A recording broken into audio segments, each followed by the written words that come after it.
Hello students, अस्सलाम वालेकुम। I am mister Mohammad Tajammal और आज के इस लेक्चर में हम बात करेंगे difference between software and hardware.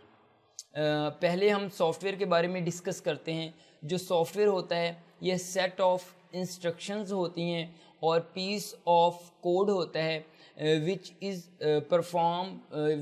Perform a specific task, जो कि एक स्पेसिफिक टास्क को सर अंजाम देता है या एक स्पेसिफिक टास्क करने के लिए इस्तेमाल होता है। इसको हम सॉफ्टवेयर का नाम देते हैं। मैं सॉफ्टवेयर की एक एग्जांपल आपको देता हूं, जैसे कि हमारे पास वीएलसी प्लेयर है या फेसबुक है या व्हाट्सएप है। ये तमाम के तमाम हमारे सॉफ्टवेयर होते हैं जिनको हम टच नहीं कर सकते, क्योंकि जो हमारे सॉफ्टवेयर होते हैं इनका कोई फिज़िकल पार्ट नहीं होता, ये इनकी कोई जिसामत नहीं होती।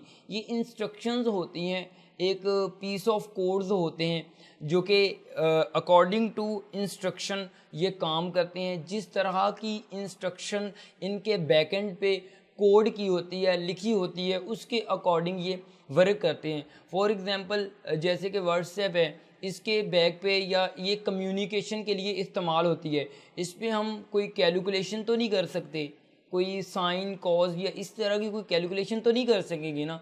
ये कम्युनिकेशन के लिए है, हम मैसेज रिसीव करेंगे, सेंड करेंगे, कॉल करेंगे या कोई ग्राफिक्स वगैरह या वीडियो वगैरह कोई भी चीज़ सेंड कर सकते हैं। इस पे हम मतलब कि ये स्पेसिफिक काम के लिए इसने अपना जो स्पेसिफिक काम है वही करना है। मींस दैट जो भी सॉफ्टवेयर होता है वो एक प्रॉब्लम को हल करने के लिए एक स्पेसिफिक टास्क को परफॉर्म करता है। जैसे कि मैंने पहले ही बता दिया है, आपको बहुत अच्छे से आपको समझ आ गई होगी। अब मैं डेफिनेशन की तरफ आता हूँ सॉफ्टवेयर की। A set of instruction given to the computer to perform a specific task is called software. वही बात, एक सेट इंस्ट्रक्शन का जो सेट होता है जो कि एक स्पेसिफिक काम को परफॉर्म करने के लिए कंप्यूटर को दिया जाता है, उसको हम सॉफ्टवेयर का नाम देते हैं। We can not touch the software, हम सॉफ्टवेयर को टच नहीं कर सकते। There are different examples of software like V L C player, Facebook and WhatsApp etcetera. ये एग्जाम्पल्स हैं, ठीक है। उसके बाद हार्डवेयर की बात करें तो हार्डवेयर क्या होता है, जिसको हम टच कर सकते हैं, जिसका फिज़िकल पार्ट होता है, उसको हम हार्डवेयर का नाम देते हैं। लाइक मी, मैं एक हार्डवेयर हूँ, मेरे अंदर जो रूह है, सोल है, वो सॉफ्टवेयर है। क्योंकि अगर मेरे अंदर रूह नहीं होगी तो मैं मतलब कि डेथ हो जाएगी, ठीक है। एग्जैक्टली जो रूह है ये सॉफ्टवेयर है, आप इसको टच नहीं कर सकते रूह को, ठीक है। कभी टच किया है, कभी देखी है, नहीं। उसके बाद जो हमारा हार्डवेयर होता है उनको हम टच कर सकते हैं, जैसे कि मेरा फिज़िकल पार्ट है, इसको हम टच कर सकते हैं, ठीक है। इसी तरह कंप्यूटर का फिज़िकल पार्ट होता है like keyboard, mouse, monitor etcetera, speaker वगैरह। ये तमाम का तमाम हार्डवेयर होता है, इसको हम टच कर सकते हैं, ठीक है। इसको हम हार्डवेयर का नाम देते हैं। जिसका फिज़िकल पार्ट होता है, जिसको हम टच कर सकते हैं, ठीक है, उसको हम हार्डवेयर का नाम देते हैं। छोटी सी ये डेफिनेशन है, बहुत आसान सी, इसको देखें। The physical component of computer, component हिस्सों को ही कहते हैं। The physical component of computer is called hardware. जो फिजिकल कंपोनेंट होते हैं कंप्यूटर के उनको हार्डवेयर कहा जाता है। वी कैन टच, वही बात, हम उसको टच कर सकते हैं। सी एंड फील, उसे देख भी सकते हैं, फील भी कर सकते हैं। The input output devices such as keyboard, mouse, printer, monitor, LCD etcetera और memory unit etcetera are examples of hardware. ये तमाम की तमाम एग्जाम्पल्स हैं हार्डवेयर की। अब मैं इसी लेक्चर में बात करता हूँ हार्डवेयर के जो प्राइमरी कंपोनेंट हैं।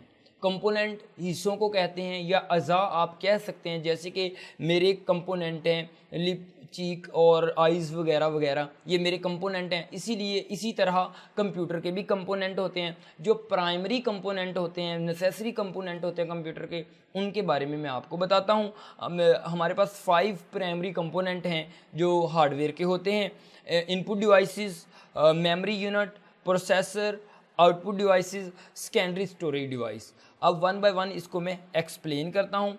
इनपुट डिवाइसेस ऐसी डिवाइसेस जिनके ज़रिए हम कंप्यूटर में इंस्ट्रक्शन या इनपुट करते हैं डेटा को, इन करते हैं डेटा को, इनपुट डिवाइसेस कहलाती हैं।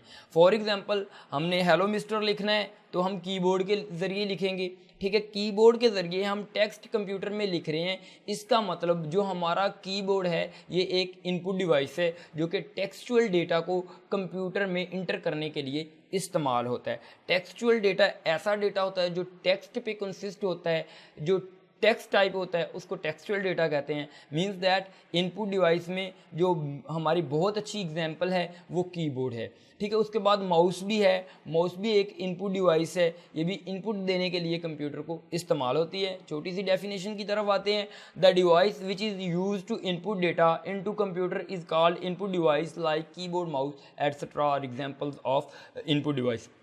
नाउ हम मेमोरी यूनिट की तरफ आते हैं। Memory unit is an important part of computer. ये मेमोरी यूनिट जो होता है ये एक इम्पोर्टेंट पार्ट होता है, बहुत ही इम्पोर्टेंट पार्ट होता है कंप्यूटर का। It is use to store data and instruction that is currently used. यानी कि जो भी हम डेटा कंप्यूटर में इंटर करते हैं वो पहले जाके मेमोरी पे लोड होता है। यहाँ से मेमोरी से मुराद रैम है।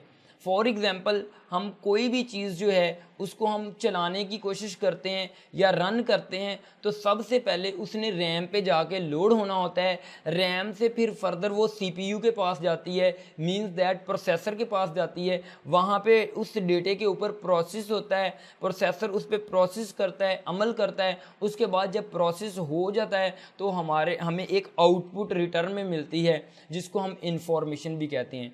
वो मैं एक्सप्लेन करता हूँ बाद में। मेमोरी यूनिट का जो मेमोरी यूनिट ये बहुत इंपॉर्टेंट पार्ट है, इसको हम रैम कह सकते हैं, ठीक है। ये भी एक प्राइमरी कंपोनेंट है हार्डवेयर का। उसके बाद नंबर जो 3 है ये हमारा प्रोसेसर है जिसको हम सीपीयू कहते हैं। पहले था इनपुट डिवाइस, हमने डेटा इन किया। उसके बाद नंबर 2 मेमोरी यूनिट, फिर जाके मेमोरी पे लोड हो गया। नंबर 3 प्रोसेसर है। Processor is the most important part of computer. It is use for process data. It is also called the brain of computer. ये प्रोसेस डेटा को process करने के लिए जो हमारा प्रोसेसर होता है ये इस्तेमाल होता है। जैसे कि मैंने पहले ही एक एग्जांपल कोड कर दी है। इसको हम ब्रेन ऑफ द कंप्यूटर भी कहते हैं, जो हमारा प्रोसेसर होता है। क्यों ब्रेन ऑफ कंप्यूटर कहते हैं? क्योंकि हमारा जो ब्रेन है तमाम का तमाम प्रोसेस है, मैं जो बोल रहा हूँ या मैं जो भी एक्सप्लेन कर रहा हूँ ये मेरे ब्रेन में पहले से स्टोर है, ये प्रोसेस इधर हो रहा है मेरे ब्रेन में।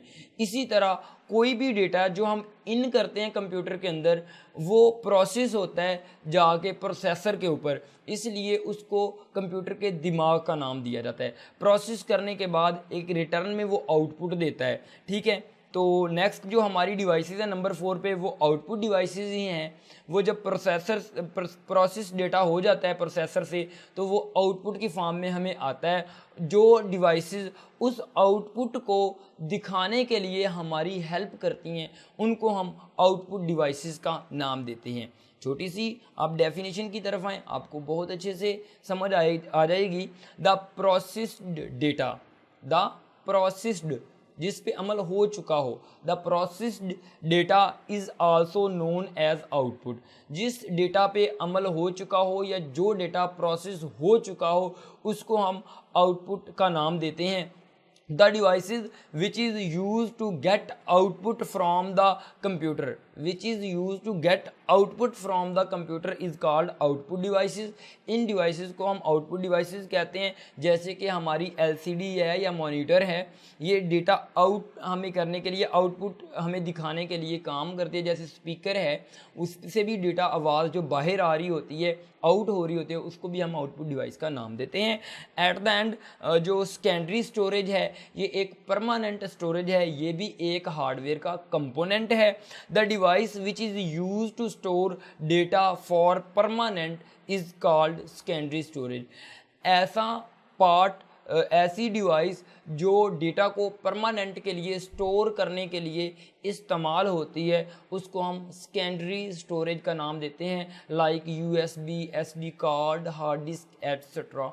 ये तमाम की तमाम हमारी सेकेंडरी स्टोरेज डिवाइसेस ही हैं, क्योंकि इस पे डेटा परमानेंट स्टोर रहता है, जबकि हमारा मेमोरी यूनिट जो रैम है उस पे डेटा परमानेंट स्टोर नहीं रहता, वो टेम्परेरी होता है। बिकॉज क्योंकि जब भी हम कंप्यूटर हमारा चल रहा है, स्विच ऑन है तो चलेगा, अगर हम स्विच ऑफ कर दें जो भी डेटा रैम पे लोड होगा वो लॉस हो जाएगा, इसलिए उसको टेम्परेरी स्टोरेज का नाम भी दिया जाता है, क्योंकि उस पर डेटा परमानेंट स्टोर नहीं रहता। सेकेंडरी स्टोरेज पे हमारा डेटा परमानेंट के लिए स्टोर रहता है, हमेशा के लिए स्टोर रहता है। अल्लाह हाफिज़ स्टूडेंट्स, इंशाल्लाह मिलते हैं नेक्स्ट वीडियो में।